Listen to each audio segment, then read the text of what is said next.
اعوذ باللہ من الشیطان الرجیم بسم اللہ الرحمن الرحیم. عزیزان من، آج مئی 1971 کی 23 تاریخ ہے اور درس قرآن کریم کا آغاز سورہ المائدہ کی آیت 57 سے ہوتا ہے. 5/57. رکھنا تجدید یادداشت کے لیے عرض کر دوں. سابقہ آیات میں کہا یہ گیا تھا کہ اے جماعت مومنین، اپنوں کے علاوہ کسی اور کو اپنا رازدان نہ بنانا، اپنا دوست نہ سمجھنا، اپنا سرپرست نہ تصور کر لینا. یہ ذہن میں نہ رکھنا کہ ان کے ہاں سے تمہیں اقتدار اور اختیارات مل جائیں گے، ان کے ہاں سے تمہیں عزت و تکریم مل جائے گی. یہ ان کے جھوٹے وعدے ہوں گے. ان کی کیفیت یہ ہے کہ وہ ہر اس بات سے خوش ہوتے ہیں جس سے تمہیں نقصان پہنچتا ہو، اور ہر وہ بات کہ جس سے تمہیں فائدہ پہنچتا ہو ان پر بڑی گراں گزرتی ہے. لہذا اپنے وہی ہیں جو تمہارے اپنے ہیں. دوسروں کے ساتھ تعلقات معاہدات کے رکھو، حسن سلوک کے رکھو، انسانی حقوق یہ دو انہیں، انسانیت کی تکریم رکھو، لیکن اپنے نظام میں، اپنی جماعت میں ان کو شریک حکم نہیں تم کر سکتے، رازدان نہیں بنا سکتے، ان پہ بھروسہ نہیں کر سکتے. ان کی مدد سے اگر چاہو کہ تمہیں دنیا میں تقویت حاصل ہو تو بالکل غلط ہے. اور اگلی چیز میں نے یہ کہی تھی کہ اس نے کہا یہ تھا کہ جو شخص ایسا کرے گا تم میں سے، یہ اتنا سنگین جرم ہے کہ اس نے کہا کہ یہ ارتداد ہے، وہ مرتد ہو جاتا ہے. مرتد کے یہ معنی نہیں ہے کہ وہ اسلام کا مذہب تیاگ کر چھوڑ کر دوسرا مذہب اختیار کر لیتا ہے، بلکہ قرآن کی روح سے اپنوں کو چھوڑ کے غیر جو ہیں، دوسرے جو ہیں، انہیں ان پر اعتماد کر لینا، ان پر بھروسہ کرنا، انہیں رازداں بنا لینا، ان سے تقویت چاہنا. کہا یہ ارتداد ہے، اس سے تمہارا دین ہی باقی نہیں رہ جاتا. اور اگلی چیز یہ تھی کہ اگر جماعتی حیثیت سے، قومی حیثیت سے، گروہ کی حیثیت سے کسی نے ایسا کیا تو پھر وہ یاد رکھے کہ خدا پھر ان کی جگہ دوسری قوم بھیج دے گا، وہ ان جیسی قوم نہیں ہوگی. تو میں نے عرض کیا تھا کہ قرآن کے حقائق تو ابدی ہیں، لیکن بعض اوقات قوموں کی زندگی میں ایسے حوادث اور واقعات آ جاتے ہیں کہ وہ معلوم ہوتا ہے کہ وہ واقعی ہمارے لیے کہے گئے تھے. سابقہ دنوں ہم پہ جو قیامت گزری ہے معاشرستان بنگالہ میں، اس سے یہ حقیقت واضح ہو گئی کہ جب کوئی قوم، کوئی جماعت، کوئی گروہ اپنوں میں سے اپنوں کو چھوڑ کے دوسروں کے ہاں جا کے ان چیزوں کو تلاش کرتا ہے، انہیں رازداں بناتا ہے، سرپرست تصور کرتا ہے، ان کی مدد کے بھروسے کے اوپر اپنے اندر خلفشار پیدا کرتا ہے، اس کا نتیجہ یہ کچھ ہوا کرتا ہے. یہ کچھ قرآن کریم نے کہا. تو پہلی چیز تو یہ کہی کہ جو غیر مسلم ہیں ان کے ساتھ یہ تعلقات تم نہ رکھو، اور وہ اب ایک قدم اور آگے بڑھتا ہے. یا ایھا الذین آمنوا لا تتخذوا الذین اتخذوا دینکم ہزوا ولعبا من الذین اوتوا الکتاب من قبلکم والکفار اولیاء. جو لوگ بھی تمہارے دین کو مذاق سمجھیں، استہزاء کریں، بلکہ اس کا صحیح کنوٹیشن یہ ہے، تصور یہ ہے کہ جو اسے لائٹلی لیں، سیریسلی نہ لیں دین کو، اور اس کا اگلا حصہ جو ہوتا ہے جب کسی چیز کو سیریسلی نہ لیا جائے تو آہستہ آہستہ پھر اس کو ریڈیکیول کرنا شروع کر دیتا ہے، استہزاء شروع ہو جاتی ہے، اس سے تمسخر شروع ہو جاتا ہے، مذاق شروع ہو جاتا ہے۔ کہا کہ جو تمہارے دین کے ساتھ اس قسم کا انداز اختیار کرے انہیں بھی اپنا دوست نہ بناؤ۔ واتقوا اللہ ان کنتم مومنین، اس سے ڈرو نہیں کہ اس سے وہ دشمن ہو جائیں گے۔ تمہیں احتیاط برتنی چاہیے اس امر کی کہ قوانین خداوندی کی خلاف ورزی کسی طرح سے نہ ہونے پائے۔ اگر اس کے اوپر تم قائم رہے تو پھر تمہیں ڈرنے کی کوئی بات نہیں، کوئی وجہ تمہارے لیے نہیں ہے۔ اگر تم واقعی خدا کے قوانین پہ یقین رکھتے ہو اور بھروسہ رکھتے ہو، ان کی نگہداشت کرتے ہو، تو پھر تمہیں گھبرانے کی بات نہیں، ڈرنے کی بات نہیں۔ یہاں تو بات قرآن نے یہی کہی کہ تمہارے دین کو جو مذاق کرے، اس سے استہزاء کرے، اس کو سیریسلی نہ لے، انہیں بھی دوست نہ بناؤ۔ لیکن عزیزان من، قرآن ایک قدم اور آگے جاتا ہے، اور میں سمجھتا ہوں، میری اپنی تو کیفیت یہ ہو جاتی ہے کہ جب اس قسم کے مقامات میرے سامنے آتے ہیں تو واقعی روح وجد میں آ جاتی ہے۔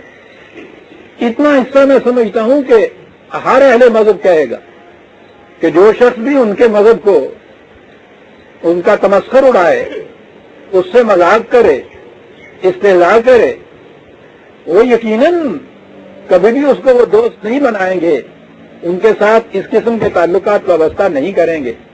بلکہ قرآن نے تو یہ کہا ہے کہ اگر کسی مجلس میں، محفل میں بیٹھے ہوئے بھی ایسی گفتگو چھڑ جائے جس میں تمہارے دین کا استہزاء ہو رہا ہو، اس کو لائٹلی لیا جا رہا ہو، تم وہاں سے اٹھ کے چڑھ جاؤ۔ میں کہہ یہ رہا تھا کہ اتنے حصے تک تو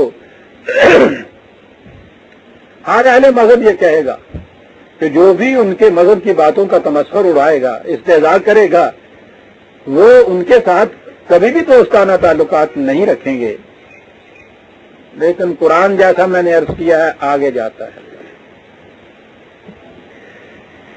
سورہ انعام کی آیت 70، 6/70، اور ایک اور مقام پہ بھی اس کو دہرایا گیا ہے، اور وہ یہ ہے کہ وَذَرِ الَّذِينَ اتَّخَذُوا دِينَهُمْ لَعِبًا وَلَهْوًا وَغَرَّتْهُمُ الْحَيَاةُ الدُّنْيَا۔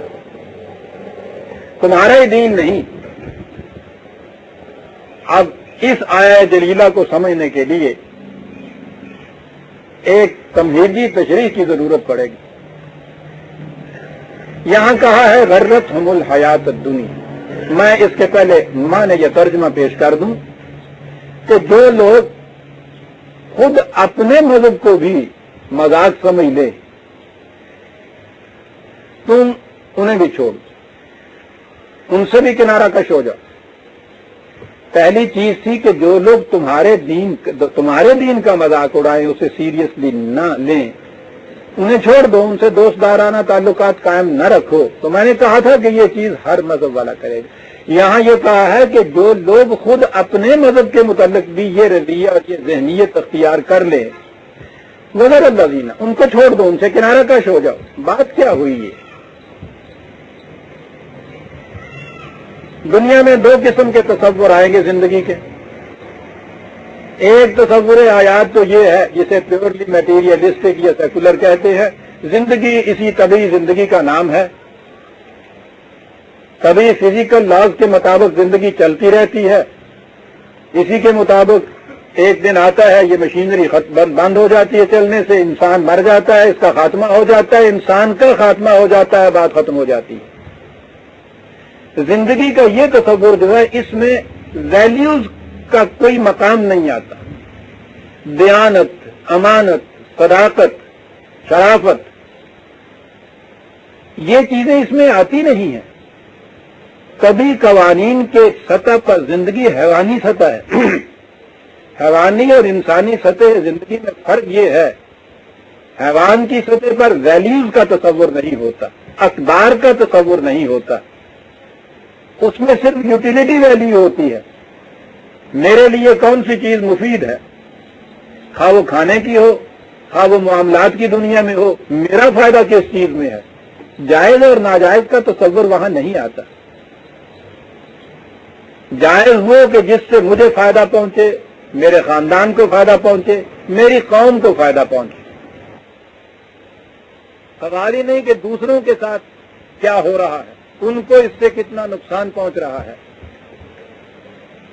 حیوان کی زندگی جو ہے وہ طبی ضروریات پوری کرنے کی زندگی ہے۔ ایک بیل کو اس سے غرض نہیں، جب اسے بھوک لگے ایک طرف اس کے اپنے مالک کا کھیت ہو، دوسری طرف دوسرے کا کھیت ہو، وہ یہ نہیں تمیز کرے گا کہ مجھے اپنے مالک کے کھیت میں سے چرنا چاہیے، دوسرے کے کھیت میں منہ نہیں مارنا چاہیے۔ وہ اپنے اور دوسرے کی تمیز نہیں کر سکتا۔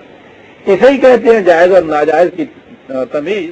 مقصد بھوک کا پورا کرنا ہے، جس طرح سے بھی ہو جائے، اور انسان تو ایک قدم آگے بڑھتا ہے۔ وہ بیل تو شاید بھولے سے ہی اپنے ہی مالک کے ہاں کا کھیت چرے، دوسرے کے ہاں منہ نہ مارے۔ انسان تو ایسے وقت میں دیکھ لیتا ہے کہ دوسرے کی چیز اگر پڑی ہوئی ہے آسانی سے ہاتھ آتی ہے تو اپنی رکھ لیتا ہے ایک طرف سنبھال کے، دوسرے کی جو ہے اس کو ہڑپ کر لیتا ہے۔ انسانی سطح زندگی پہ اقدار سامنے آتی ہیں کہ نہیں، مجھے یہ نہیں کرنا، مجھے یہ کرنا چاہیے۔ یہ ought to والا جو سوال ہے نا، یہ چاہیے والا سوال یا نہ کرنا چاہیے والا سوال انسانی زندگی میں آتا ہے، حیوانی زندگی میں نہیں آتا۔ انسانوں میں یہ جو سطح زندگی ہے جسے قرآن حیوانی سطح زندگی کہتا ہے، جہاں اقدار نہیں سامنے آتی، محض یوٹیلیٹی ویلیو آتی ہے، اب فائدہ صرف ہوتا ہے، تبھی زندگی ہوتی ہے، یہ جو کانسیپٹ ہے وہ اسے مادی تصور حیات کہتا ہے۔ مادی تصور حیات میں آپ دیکھتے ہیں، جیسا میں نے کیا، اقدار نہیں ہوتی نا۔ دوسری طرف ایک کانسیپٹ ہے جس میں یہ کہا جاتا ہے کہ نہیں، انسان ہے، خدا بھی ہے، انسان جو کچھ کام کرتا ہے اس کا نتیجہ اس کے سامنے آتا ہے، بھلے کاموں کا اچھا نتیجہ، برے کاموں کا برا نتیجہ۔ انسان کی زندگی اسی دنیا کی زندگی نہیں ہے، اس کے بعد کی زندگی بھی ہے۔ ایک یہ تصور آتا ہے، ایک اصول آتا ہے، مندے کمی نان کا جد کر مندہ ہو۔ یہ ایک اصول اس نے بتایا کہ برا کام جب بھی کیا جائے، جہاں بھی کیا جائے، جو بھی کرے، اس کا نتیجہ برا ہی ہوتا ہے۔ میں نے ایک عام فہم محاورے کے طور پہ یہ بات کہی کہ یہ ایک اصول ہوتا ہے۔ برے سے مراد ہوتا ہے وہ جو اقدار ہے ان کے خلاف جو کچھ کیا جائے۔ یہ تصور زندگی جو ہے اسے ریلیجن کا تصور کہتے ہیں۔ اس تصور کے ماتحت ایک فرق ہوتا ہے کہ اصولاً یہ چیزیں سب مانتے ہیں، بس آگے جا کے ان کی تشریح اور تفسیر میں فرق پڑتا ہے۔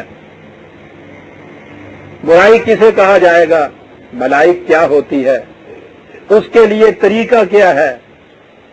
مثلا دین میں یہ تمام چیزیں ایک نظام کے تابع ہوتی ہیں، اجتماعی زندگی ہوتی ہے، اس میں غیر متبدل اصول ہوتے ہیں جو وحی کے ذریعے ملتے ہیں، جنہیں کوئی تبدیل نہیں کر سکتا۔ وہی دین جب مذہب کی سطح پہ آتا ہے تو یہ اصول اس میں سارے باقی رہتے ہیں۔ خدا کا ماننا، مقافات عمل کا ماننا، اس دنیا کے بعد زندگی کا آگے چلنا، ان کے تصور میں فرق پڑ جاتا ہے۔ خدا کس قسم کا ہے، اس کے تصور میں فرق پڑ جائے گا۔ انسانی اعمال کا جو نتیجہ آتا ہے سامنے، وہ کس انداز سے آتا ہے، اس تصور میں فرق پڑ جائے گا۔ مرنے کے بعد کی زندگی کے تصور میں فرق پڑ جائے گا۔ کہیں وہ آواگون کا چکر آ جائے گا، بار بار اسی دنیا کے اندر ٹرانس مائگریشن آف سول کے ذریعے سے آتا رہتا ہے۔ کہیں مرنے کے بعد اگلی زندگی آ گئی، اس میں ایک خاص تصور ہوگا، ایک میدان ہوگا، اس میں لوگ جمع ہوں گے، وہاں پھر یہ تصور ہو جائے گا مقافات عمل کا، حضرت مسیح کے کفارے پہ ایمان لایا جائے تو اس سے یوں گناہ دھل جاتے ہیں۔ یہودیت کا تصور آ جائے گا کہ بنی اسرائیل کے گھر میں پیدا ہونے سے نجات ہو سکتی ہے۔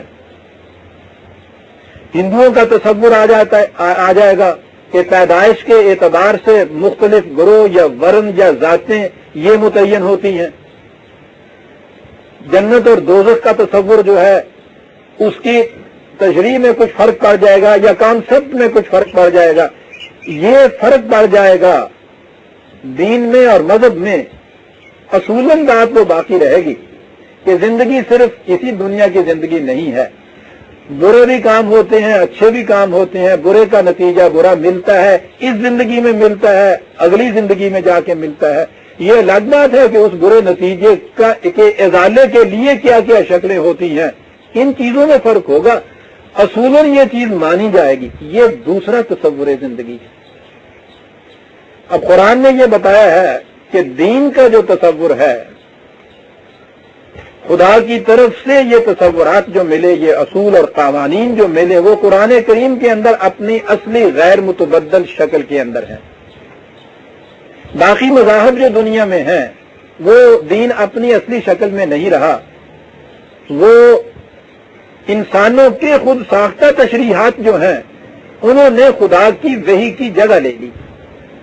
اس اعتبار سے وہ دعوت دیتا ہے تمام اہل مذاہب کو کہ وہ بھی یہی دین اختیار کریں۔ لیکن آپ دیکھیے قرآن اس میں پھر فرق کرتا ہے۔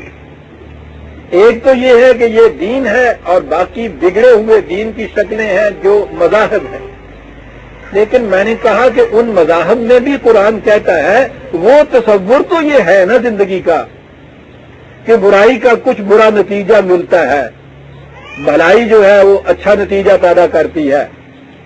کوئی اہل مذہب بھی یہ کچھ نہیں کہے گا کہ صاحب چوری کرنا بہت اچھا ہے، جھوٹ بولنا بڑا اچھا ہے، بددیانتی کرنا بڑا اچھا ہے، یہ تصور وہاں نہیں ہوگا۔ لیکن اگر اس تصور کو بھی چھوڑ کے وہ مادی تصور اختیار کیا جائے کہ یہ سب اگلے وقتوں کے لوگوں کی باتیں کہانیاں بنی ہوئی ہیں، جس زمانے میں انسانیت ابھی اپنے عہد طفولیت میں تھی تو جو اچھے لوگ تھے انہوں نے ان کو ڈرانے وانے کے لیے اس قسم کے تصور پیدا کر دیے، یہ ساری باتیں بکواس ہے صاحب۔ وہ زندگی یہ زندگی ہے، جس طرح سے فائدہ کا بات ہو وہ فائدے کی بات کیجیے، دیانت امانت صداقت وغیرہ والی بات بالکل غلط ہے۔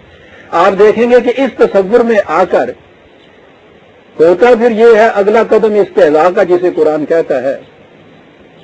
آپ کے معاشرے میں کوئی شخص بھی اگر دیانت دارانہ زندگی بسر کرتا ہے، اس کے ہم اثر جو ہیں کشمکش پیدا ہو جاتی ہے، انہیں الگ ہوتے ہیں تو کہتے ہیں بدھو وغیرہ پتہ لگ جائے گا، نیک بنے پھرتے ہیں، دیکھتے ہیں مذاق، یعنی اس کو اپریشیٹ نہیں کر رہے۔ یہ نہیں ہو رہا کہ بہرحال ہم سے اچھا ہے، کچھ اصول پرست تو ہے۔ تو جب عام رشوت ہوئی، آج تو خیر یہ بات بھی کوئی نہیں کرتا، تو شروع میں یہ چیز ابھی تھی۔ ایک دوست نے یہ کہا کہ دفتر میں فلاں صاحب ہیں، وہ بہت نیک آدمی ہے، دیانتدار ہے، فرائض شناس ہے، کسی سے کچھ پیسہ نہیں لیتا، سب کچھ۔ اور دوسرے صاحب بیٹھے ہوئے تھے، کہنے لگے کہ آپ گردے کمزور ہوں گے اس کے، اس واسطے نہیں کرتا، یہ کچھ کرنے کے لیے ذرا دل گردے کی ضرورت ہے۔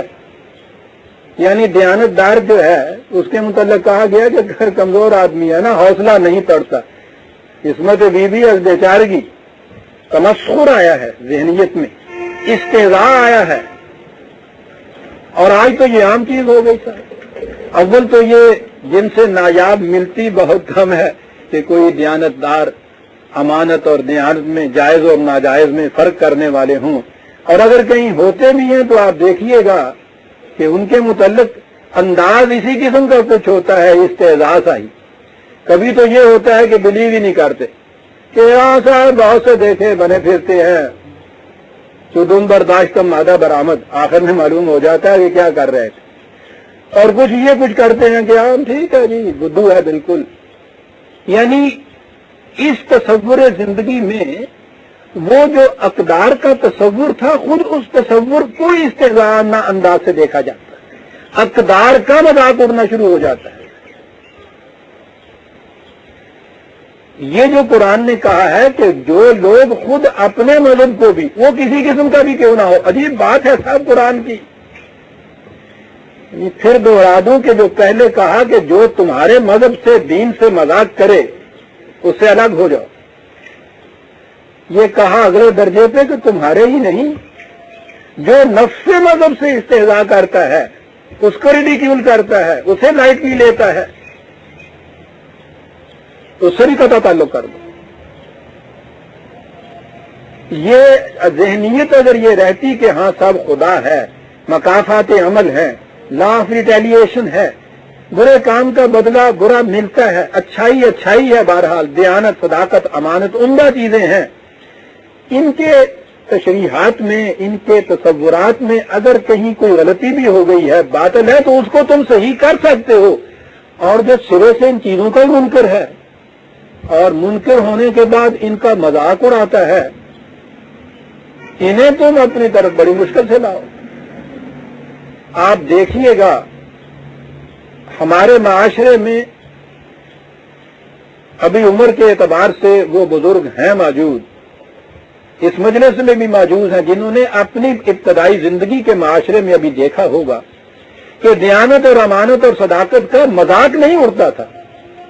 برے لوگ اس زمانے میں بھی تھے، لیکن برے کو برا کہتے تھے۔ محلے میں یا شہر میں کسی کو کہنا کہ بدمعاش ہے، ایک تو وہ ہوتا ہی ایسا تھا کہ کہیں کہیں وہ ہوتا تھا وہ، اور پھر یہ کہ کوئی شخص اس کو عزت کی نگاہ سے نہیں دیکھتا تھا۔ راشی ہے وہ اکثر فلاں، یہ ایسی چیز تھی جس کے متعلق یہ کہہ دیا جاتا تھا، معاشرہ اس کو مذمت کی نگاہ سے دیکھتا تھا، نفرت کی نگاہ سے دیکھتا تھا۔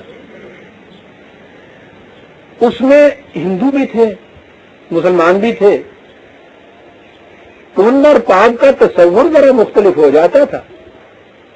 یہ تصور تو ہندو کے ہاں ہو جاتا تھا کہ ٹھیک ہے، مسلمان سے سود کی شکل میں جتنا جی چاہے لے لیجئے، اور اس کا کفارہ یہ ہے کہ صبح اٹھیے، آٹا لیجئے، یہ کیڑے مکوڑے یا کاڈیاں دا پاؤں جنہوں کہنے نے، ਉਹਦੇ ਤੇ ਆਟਾ ਪਾਉਂਦੇ ਫਿਰੋ, ਲੂਣ ਦੀ ਐਡੀ ਵੱਡੀ ਨਿੱਕਰ ਲੈ ਕੇ ਤੇ ਰੱਖ ਲੈਂਦੇ ਹੈਗੇ ਸਨ, ਉਹ ਗਾਈਆਂ ਹੋਈਆਂ ਆਣ ਕੇ ਉਹਨੂੰ ਚੱਟਦੀਆਂ ਸਨ, ਸਬੀਲ ਲਗਾ ਦਿੰਦੇ ਹੈਗੇ ਸਨ, ਵੱਡਾ ਸਾਰਾ ਹਸਪਤਾਲ ਵੀ ਬਣਾ ਦਿੰਦੇ ਸਨ۔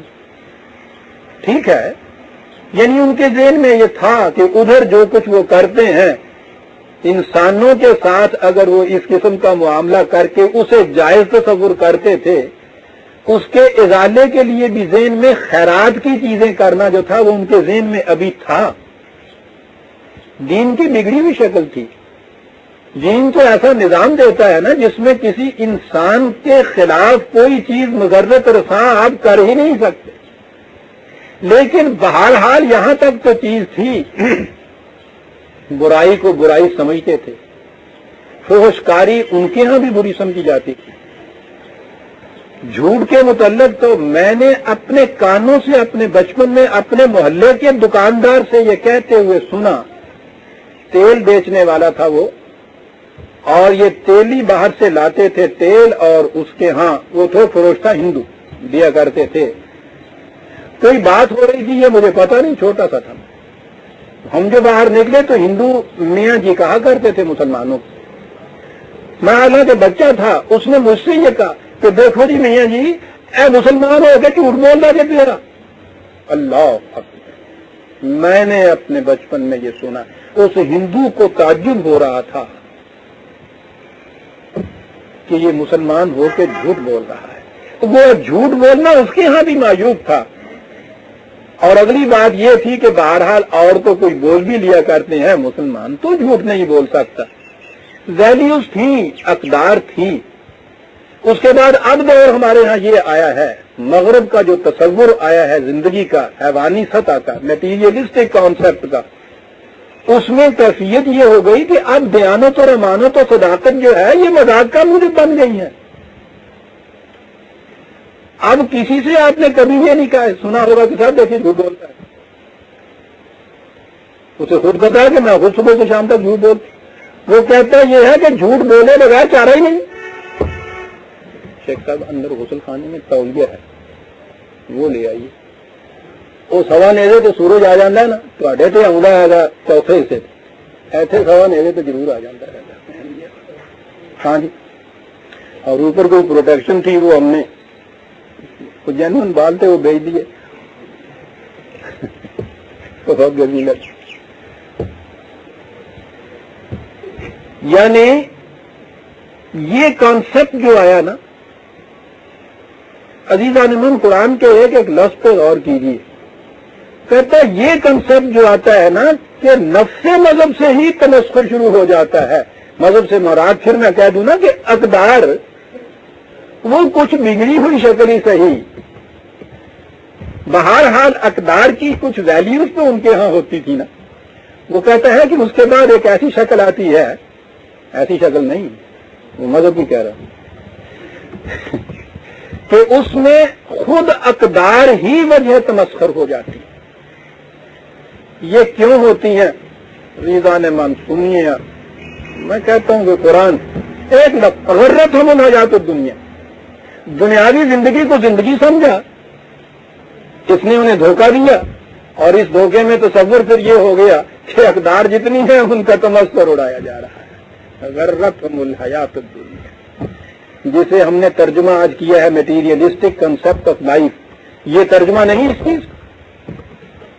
حیات الدنیا قرآن کی ریو سے کوئی بری چیز نہیں ہے، وہ تو مومن کو دعا سکھاتا ہے کہ آتنا فی الدنیا حسنۃ، آخرت حسنہ سے پہلے دنیا کی حسنات کی دعا سکھاتا ہے.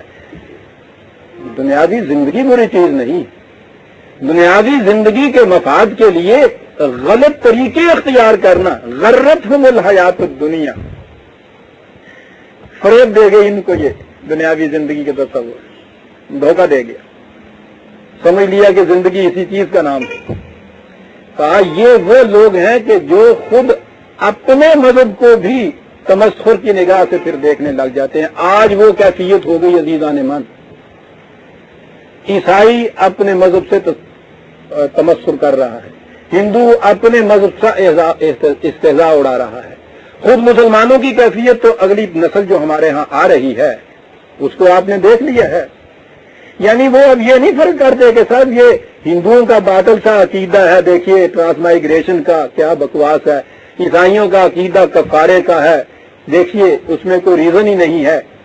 یا تمہارے ہاں میں یہ کہیں کہ صاحب ملا کا فلاں عقیدہ جو ہے وہ دیکھیے کس قدر باطل ہے. یہ بات نہیں، خود ان تصورات سے ہی کہ صاحب کو دیانت، امانت، مرنے کے بعد کی زندگی، مقافات عمل، یہ بھی کوئی چیز ہے، بکواس ہے. خود خدا کے متعلق ہی یہ تصور اب پیدا ہو گیا کہ عہد قدیم میں کچھ سیانے لوگ تھے، انہوں نے دروغ مصلحت آمیز جسے کہا جاتا ہے، مصلحتاً ایک جھوٹی سی بات وضع کی، جیسے بچوں کو ڈرانے کے لیے وہ نیکی آئی پہو آیا، یہ کرتے ہیں. انہوں نے انسانوں کو ڈرانے کے لیے کہہ دیا خدا ہے، پھر اس کے بعد جنت ہے، وہ جہنم ہے. یعنی ان تصورات اور اقدار ہی سے وہ متنفر ہو گئے، اس سے انکار کیا، اگلا حصہ یہ ہے اس کا تمسخر اڑانے لگ گئے. وزر الذین، وہاں کہا تھا جو تمہارے دین کا تمسخر اڑائے اس سے علیحدہ ہو جائے. یہاں کہا ہے کہ جو خود دین کے تصور کا تمسخر اڑائے، ہاں وہ اس کا باطل دین ہی کیوں نہ ہو، اس کے ساتھ بھی تعلق نہ رکھو. اب دیکھا آپ نے کہ دو گروہ کس طرح سے پیدا کر دیے قرآن نے.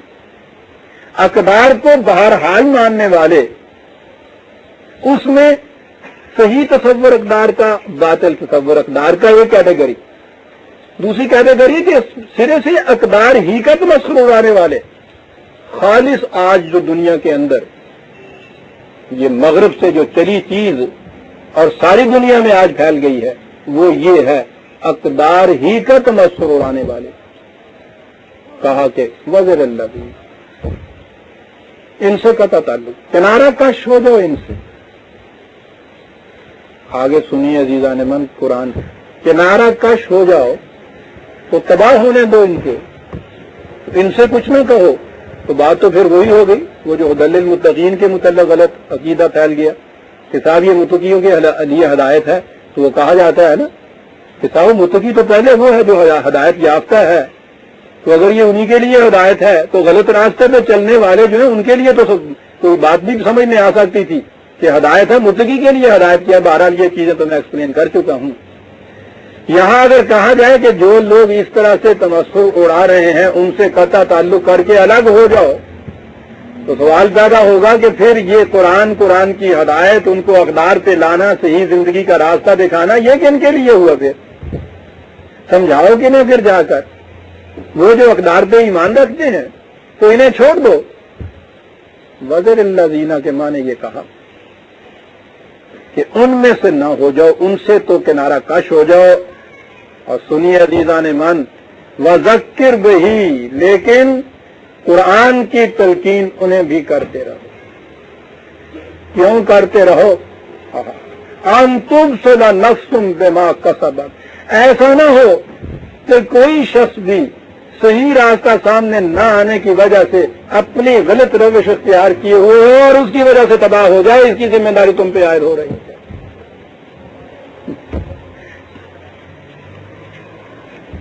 آپ نے دیکھا کہ چھوڑنے میں اور رکھنے میں فرق کتنا ہو گیا. قطع تعلق اس بات سے ہے کہ انہیں بھی معلوم ہو جائے کہ یہ کچھ اور ذہنیت رکھنے والے لوگ ہیں. یہ بھی ایک طریقہ مؤثر ہوتا ہے دوسرے کو اس کی غلطی پر متنبع کرنے کا. دوست ہو غلط ایک کام کر رہا ہے، آپ اس کو پہلے سمجھائیے اور اس کے بعد یہ کہیے کہ اچھا بھائی اگر تم باز نہیں آتے تو میں تم سے قطع تعلق کرتا ہوں. یہ بھی ایک بڑی چیز ہوتی ہے. وزر الذین تو یہ ہے کہ ان سے کہہ دو کہ ہمیں بھلا اس سے واسطہ کیا جو تم سے ناآشنا رہے ہیں. لیکن قطع تعلق کے یہ معنی نہیں ہے کہ پھر ان کو تباہ ہونے دو. قرآن کی بات ان تک بھی پہنچاتے جاؤ. عزیزان من، ان تبصر نفس بما کسبت، ایسا نہ ہو کہ کوئی شخص بھی اپنی اس غلط نگہی، غلط روش کی وجہ سے ہلاک ہو جائے اس بنا پر کہ اس تک حقیقت نہیں پہنچی تھی. یہ تم کرتے چلے جاؤ. پھر میں وہیں آ جاؤں اپنی آیت پہ. یہ تھا 6/70، بڑی اہم آیت تھی کہ سرے سے اقدار ہی کا تمثر اڑانے والے. اور یہاں پھر وہ آ گیا کہ وہ لوگ کہ جو تمہارے دین کا تمثر اڑانے والے ہیں ان کو کبھی دوست نہ بنا. کہا کہ کیفیت ان کی یہ ہے، اذا نادیتم الی الصلاۃ اتخذوها حزوا ولعبا. کہا ذرا دیکھیے سر ان کی بات. صلاۃ کے اجتماع کے لیے جب تم آواز دیتے ہو، اذان دیتے ہو، یہ اس کا بھی مذاق اڑاتے ہیں. غور سے سنیے عزیزان من، آگے کہا کیا ہے. کہا بِأَنَّهُمْ قَوْمٌ لَا يَعْقِلُونَ، یہ ایسے لوگ ہیں جو عقل و فکر سے کام نہیں لیتے. غور طلب بات یہ ہے کہ تمہاری اذان جو ہے، صلاۃ کی طرف منادی آواز دینا، اس کا یہ مذاق اڑاتے ہیں، عقل و فکر سے کام نہیں لیتے. کیا چیز ہے جو یہاں کہہ دی گئی؟ یہ صلاۃ کا اجتماع پھر کیا ہوا عزیزان من؟ اگر یہ ہماری نماز ہی ہے تو ٹھیک ہے، اس کے آواز دینے پہ اگر اپنے ہاں وہ اس چیز کو برا سمجھتے ہیں تو ہم یہ کہیں گے کہ یہ چیز خوشگواری تعلقات کے خلاف ہے. ایک جگہ، ایک ملک میں، ایک شہر میں، ایک محلے میں رہنا اور اس طرح سے دوسرے کے مذہب کے شاعر کا استہزاء کرنا بری بات ہے. یہ ہمارے ہاں کی اذان پہ یہ کرتے ہیں، ہم ان کے ناقوس پہ یہ کریں گے، جھگڑا ہوگا، فساد ہوگا. نہیں، بات کچھ اور ہوئی. یہ اجتماعات صلاۃ اور اس کے بعد سب سے بڑا اجتماع حج. کون سی قوم ہے جس کے یہ اجتماعات ہیں؟ قوم ہے وَكَذَلِكَ جَعَلْنَاكُمْ أُمَّةً كُنتُمْ خَيْرَ أُمَّةٍ أُخْرِجَتْ لِلنَّاسِ. تم ایک بہترین قوم ہو جسے نو انسانی کی بھلائی یا فائدے کے لیے ہم نے پیدا کیا ہے. اس قوم کا مقصد زندگی انسانیت کی بہبود ہے. اسی لیے حج کے متعلق یہ کہا کہ پوری انسانیت کو آواز دو. وہاں اذان کا لفظ ہے. ساری دنیا میں اذان کہو. حج کے اجتماعات کے لیے لوگوں کو دعوت دو، بلاؤ. کاہے کے لیے؟ لِيَشْهَدُوا مَنَافِعَ لَهُمْ، تاکہ وہ اپنی آنکھوں سے آ کر دیکھیں کہ تم ان کی منفعت کی کیا کیا چیزیں کر رہے ہو، ان کے فائدے کی کیا کیا باتیں کر رہے ہو. وہ آگے دیکھ لیں. لِيَشْهَدُوا، آواز دے کے بلاؤ. یہ تو سب سے بڑا اجتماع ہے. اسی کی چھوٹی چھوٹی شکلیں ہیں مقامی اجتماعات جنہیں صلاۃ کے اجتماعات کہا جاتا ہے. صلاۃ کا اجتماع جو ہے قرآن نے کہا ہے کہ اقیموا الصلاۃ وامرهم شورى بینہم.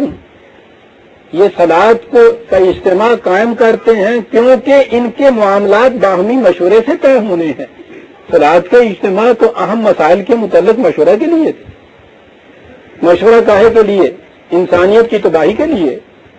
ہیروشیما پہ بم کیسے مارا جائے گا، اس قوم کو ہڑپ کیسے کیا جائے گا، آکاش وانی سے جھوٹ کا تانتا کس طرح شروع کیا جائے گا تاکہ تباہی آئے انسانیت میں، اس کے لیے مشورے ہوں گے. مشورے وہاں ہوں گے فلاح کے لیے، بہبود کے لیے. حی علی الصلاۃ، حی علی الفلاح. فلاح تو ہے ہی فلاح انسانیت کے لیے. کہا ذرا سوچو تو صحیح، تم اس اجتماع کے لیے، اس اجتماع کے لیے آواز دیتے ہو جو خود ان کی بھلائی کی باتیں سوچنے کے لیے اکٹھا کیا جا رہا ہے، اور یہ اس کے راستے میں روڑے اٹکاتے ہیں. ان جیسا بھی کوئی پاگل ہو سکتا ہے؟ بِأَنَّهُمْ قَوْمٌ لَا يَعْقِلُونَ. کیا بات ہے، یہاں دین کی بات نہیں کی، خالص عقل اور فکر کو یہاں دعوت دی ہے. یعنی شروع میں یہ چیزیں تجربے میں آئیں. یہ چیچک کے ٹیکہ لگانے والے گاؤں میں جایا کرتے تھے، گاؤں والے لاٹھ لے کے پیچھے پڑ جایا کرتے تھے. اب اسے یہی کہا جائے گا نا کہ ان بیوقوفوں کو دیکھو، وہ ان کی بھلائی کے لیے آتے ہیں کہ اس قسم کی متعدی مرض نہ پھیل جائے، اور یہ ان کے پیچھے لاٹھ لے کے چلے جاتے ہیں. کسی گاؤں میں اسکول کھولنے کے لیے جایا کرتے تھے، سارے گاؤں والے پیچھے پڑ جاتے تھے ان کو. یہ بِأَنَّهُمْ قَوْمٌ لَا يَعْقِلُونَ ہے نا.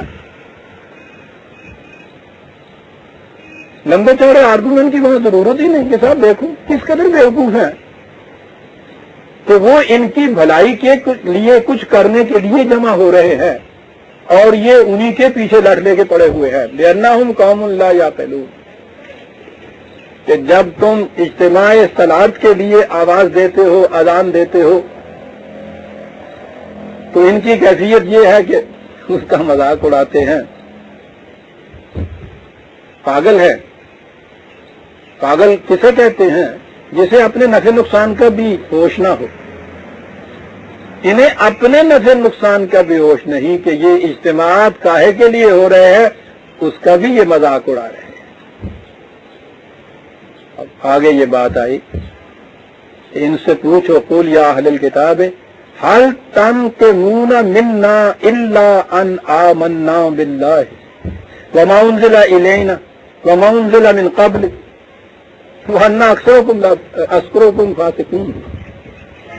ان سے کہو کہ کیا تم ہمیں اس جرم کی سزا دیتے ہو کہ ہم خدا پہ ایمان کیوں لے آئے؟ اس جرم کی سزا کہ ہم یہ کیوں ایمان لے آئے کہ تمہارے نبی جو تھے سارے سچے تھے، خدا کی طرف سے سچے رسول تھے. اس جرم کی بنا پہ جو ہم کہتے ہیں کہ کسی کے معبود کو گالی نہ دو، کیا یہ ہمارا جرم ہے کہ ہم ان تمہاری کتابوں پہ بھی ایمان رکھتے ہیں کہ اپنے اپنے وقت میں خدا کی طرف سے آئی ہیں، اور اسی سلسلہ کی یہ آخری کڑی ہمارے پاس ہے جس پہ ہم ایمان رکھتے ہیں؟ کیا یہ ہے وہ جرم جس کی سزا یوں ہمیں دے رہے ہو؟ کہو تو صحیح، اس میں کون سی ایسی بات ہے جو ہمیں سزا کا مستوجب بنا دے؟ اس جرم کی سزا ہمیں دے رہے ہو؟ کوئی بات بھی اس میں ایسی ہے عزیزوں نے من جسے کہا جائے کہ واقعی یہ ایسی چیز ہے جس کی سزا دینی چاہیے کسی کو؟ تمہارے انبیاء پہ ایمان لا رہے ہیں، تمہاری کتابوں پہ ایمان لا رہے ہیں، انہیں اپنے وقت میں سچا کہہ رہے ہیں، اسی خدا پہ ہی مان رہے ہیں جس پہ ایمان لانے کے تم مدعی ہو. تو کیا اتنا ہی جرم ہے کہ اس سلسلے میں ایک اور کا اضافہ ہم کر رہے ہیں؟ تو اتنا بڑا جرم ہے کہ اس کے لیے تم اتنی سزا ہمارے لیے تجویز کر رہے ہو؟ بات میں ہاں وَأَنَّ أَكْثَرَكُمْ فَاسِقُونَ. حالانکہ کیفیت یہ ہے کہ تم میں سے بھی اکثریت ان لوگوں کی ہے جو خود بد کردار ہیں، یعنی تمہارے ہاں کے بد کردار بھی ہمیں گالیاں دے رہے ہیں. ارے سوچو تو صحیح بھائی، یہ دوسرے مذہب والوں کو گالیاں دینے والے جو ہیں ان کو ذرا دیکھو.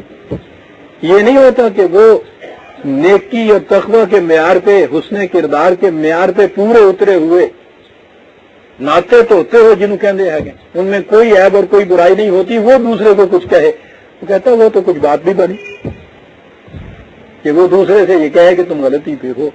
تمہاری اپنی کیفیت یہ ہے کہ تم میں اکثریت ان لوگوں کی ہے جو خود بد کردار ہیں، اور وہ ہمیں اس بنا پہ مستوجب سزا قرار دے رہے ہیں کہ ہم خدا پہ ایمان کیوں لائے، ان کے نبیوں پہ ایمان کیوں لائے، ان کی کتابوں پہ ایمان کیوں لائے۔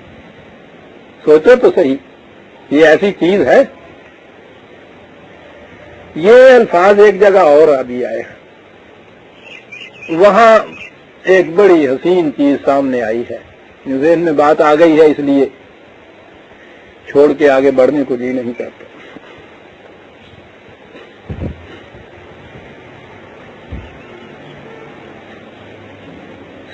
سیاست فرعونی کو سب سے زیادہ دنیا میں مذموم قرار دیا جاتا ہے، ضرب النسل ہے اس کی فرعونی سیاست۔ لیکن ہم دیکھتے یہ ہیں کہ جو دور حاضرہ کی میکیاولی سیاست ہے، جب ان دونوں کا ہم موازنہ کرتے ہیں تو اس کے مقابلے میں فرعون کی سیاست بھی کہیں اونچی نظر آتی ہے، اس میں بھی کوئی اصول نظر آتا ہے، کچھ کیریکٹر نظر آتا ہے۔ اس دور کی سیاست آپ کے ہاں کی جو ہے، آپ دیکھیے ایک چیز ہے جس کے لیے میں نے کہا کہ ذہن میں آئی ہے، آگے نہیں بڑھنے کی چیز۔ دربار فرعون میں ساحرین فرعون کا مقابلہ ہوا حضرت موسیٰ علیہ السلام، اور باتوں کو چھوڑیے، پریسٹیج کے اعتبار سے بھی آپ دیکھیے کہ فرعون کی پریسٹیج کتنی ایٹ اسٹیک تھی۔ اس نے یہ چیز کہی تھی موسیٰ سے کہ کوئی بات نہیں، آؤ مقابلہ کر دو، میں بلاتا ہوں اپنے یہاں کے ان پروہتوں کو، ان کے ساتھ تمہارا مناظرہ ہو جائے، بات کرو۔ اور پھر انہیں بلایا اور بڑے شان سے وہ مناظرہ قائم ہوا۔ بہرحال اتنی بڑی چیز وہاں اس پورے کے پورے اجتماع میں جو ملک بھر کے نمائندوں کا تھا، جس میں خود پریزائڈ کر رہا تھا فرعون، اتنا بڑا اسٹیک تھا، ایٹ اسٹیک تھی اس کی پریسٹیج بھی۔ ایسے میں اس نے دیکھا کہ آپس میں مناظرہ کرتے ہوئے وہ ساحرین جو تھے انہوں نے اعلان کر دیا کہ ہم موسیٰ اور ہارون کے خدا پہ ایمان لاتے ہیں، یہ واقعی سچے لوگ ہیں۔ آپ سوچئے فرعون پہ کیا نہیں گزری ہو۔ وہ گرجا صاحب شیر کی طرح دھاڑا، بجلی کی طرح گرجا ہے، میرے ہوتے ہوئے میرے ملازم، میرے ہاں کے ساحرین، اور ان کی یہ کیفیت ہے کہ وہ اس طرح سے اعلان کر رہے ہیں کہ میں بھی جھوٹا، میرا دین بھی جھوٹا، ساحرین بھی جھوٹے، یہ بھی سچے، یہ ان کے خدا بھی سچ، تم دیکھو میں کیا کرتا ہوں، سولی پہ لٹکوا دوں گا، ایک ایک عضو کاٹ کاٹ کے الگ کر دوں گا، ٹکڑے ٹکڑے کر دوں گا، یعنی انتہا جو ہو سکتی ہے استبداد کی یہ کر دوں گا۔ اس گرج، اس دھاڑ کے جواب میں تو انہوں نے یہ کہا تھا کہ سخت زمان تقاض، کسے ڈرا رہے ہو، جو فیصلہ کرنا چاہتے ہو فیصلہ کر لو۔ اگر الفاظ ہیں قرآن کے، الفاظ میں التباس ہے، انہوں نے کہا کہ تمہارا ہاتھ زیادہ سے زیادہ ہماری تبھی زندگی تک پہنچ سکتا ہے، اس سے آگے نہیں پہنچ سکتا۔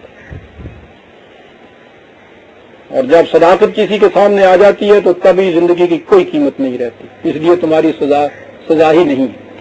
آگے ہے وہ بات، کہا اس کے باوجود ہم شکر گزار ہیں اس بات کے اور اس کو اپریشیٹ کرتے ہیں، داد دیتے ہیں تمہارے کیریکٹر کی، کہ تم نے ہمارے خلاف جرم وہی عائد کیا ہے جس کا ہم اعتراف کرتے ہیں کہ ہم خدا پہ ایمان کیوں لے آئے ہیں، ورنہ یہ ہو سکتا تھا آج کی سیاست میں کہ بات کچھ اور ہوتی، جرم کوئی اور عائد کیا جاتا۔ روز یہ ہوتا ہے عزیزان ایمان، پھانسنا کسی اور مقصد کے لیے ہوتا ہے، پھر اس کے لیے دفعہ تلاشی جاتی۔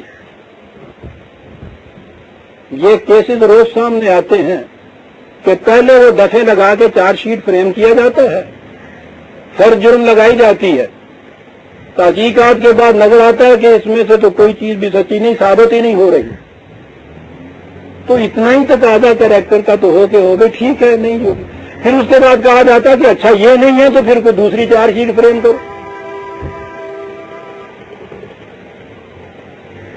کہتی ہے جی یہ دفعہ تو نہیں لگتی کوئی دوسری دفعہ لاؤ، دفعہ وہ لگاؤ جس میں ضمانت نہ ہو سکے. یعنی انتقام کی بھی یہ پستی کی سطح آ گئی ہے کہ اس سیاست میں بھی یہ کیفیت ہے کہ مقصد کچھ اور ہوتا ہے جس کے لیے دوسرے کا مواخذہ کرنا ہوتا ہے، طریقے کچھ اور تجویز کیے جاتے ہیں، جرم کچھ اور عائد کیے جاتے ہیں. روز یہ چیز عزیزان من، میں نے جب یہ چیز دیکھی نظر آیا کہ اس دور کی سیاست فرعونی اور اس دور کی سیاست میکیاولی میں بھی کتنا فرق آ گیا ہے. اس میں پھر بھی کیریکٹر تھا اس بات کا، اور قرآن نے اس ٹکڑے کو اپنے دامن میں محفوظ رکھ لیا یہ بتانے کے لیے کہ استبداد اور چیز ہوتی ہے، بددیانتی اور کمین کی اور چیز ہوتی ہے. مستبد تھا فرعون، کمینہ نہیں تھا. چیزاں من قرآن کی بیان کی ہوئی کہانیوں کو یوں سمجھ کے نہ آگے جایا جائے گا. یہ ایک لفظ پہ غور کیجئے، اور پھر وہ ساحرین کی نگاہ جو ہے کیا بات ہے. وہ یہ کہتا ہے کہ ٹکڑے ٹکڑے کر دوں گا، پھانسی پہ چڑھا دوں گا. اسے کہا کہ ٹھیک ہے تم یہ کرو، ہم اس کے لیے نہ درخواست رحمتی کرتے ہیں نہ مکرتے ہیں. لیکن اس مقام پہ یہ کہنا کہ اس کے باوجود ہم اس بات کی تمہیں داد دیتے ہیں کہ تم نے جرم ہم پہ وہی عائد کیا ہے جو فی الواقع جس جرم کے ہم مرتکب ہیں، اور ہم اعتراض کرتے ہیں تم نے کوئی دوسرا جرم نہیں عائد کیا، اس بات کی ہم خط دیتے ہیں تمہارے. ایک کاش اگر پھانسی پہ چڑھنا تھا کسی فرعون کی سر جرم کے ہاتھوں تو چڑھتا آدمی. جرم تو وہ عائد کرتا، یہ الگ بات ہے کہ ان کی نگاہ میں جو چیز وہ جرم کہتا تھا یہ جرم ہی نہیں، لیکن جو جرم وہ سمجھتا تھا وہی جرم وہی عائد کرتا تھا. اور اس پہ اپریسیشن ہو رہی ہے. اللہ اکبر.